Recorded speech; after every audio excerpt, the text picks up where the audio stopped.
Sibel Hurtaş has come with her lawyer to find out how her husband, human rights activist Orhan Kemal Cengiz, is doing.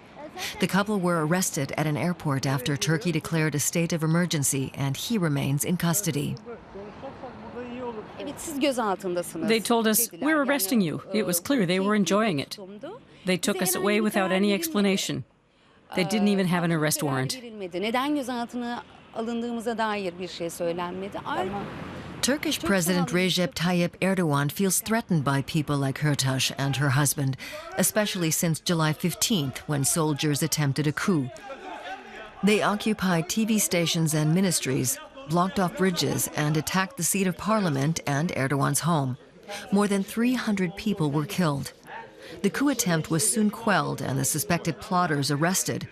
They'd been accused of working for Muslim preacher Fethullah Gülen. Since then, the country has been swept by a wave of arrests, targeting all government critics. Sibel Hurtaş says her husband once defended a newspaper affiliated with the Gülen movement in court. That's enough to warrant suspicion from the Turkish government. There's no evidence that he supports Gülen. As a lawyer, he fights for everyone's human rights.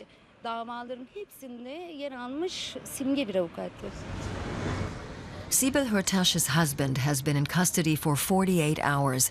Neither she nor her lawyer have been allowed to talk to him. That's a clear breach of law, says Ali Koç.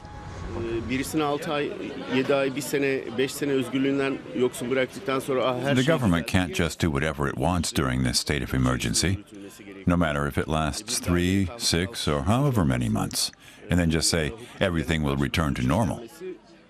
No, it must observe the law now, even when it comes to the coup plotters. Otherwise, it's no better than them. It'll be a while until Turkey goes back to normal.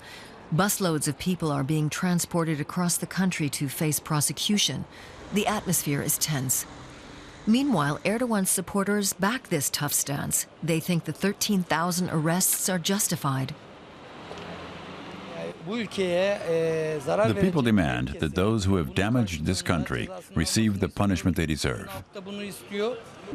Look, all the shops are open and life goes on as normal, despite the state of emergency. After hours of waiting, Sibel Hurtaş finally learns that her husband has appeared before a judge, so she heads to court. But yet again, her husband is not released.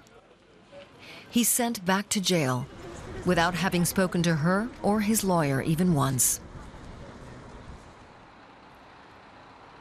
After 4 days, Orhan Kemal Cengiz is finally released.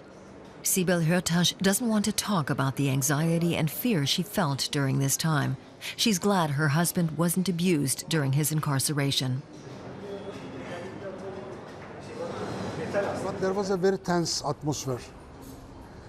I saw some people, they were severely beaten. They even couldn't open their eyes. Of course, these coup plotters should be prosecuted and should be punished.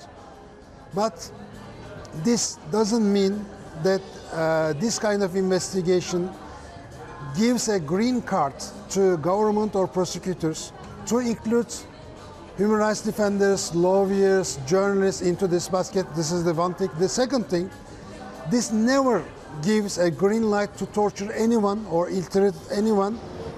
Only a few media outlets, most of them foreign, reported on Cengiz's arrest and his wife's fight to free him.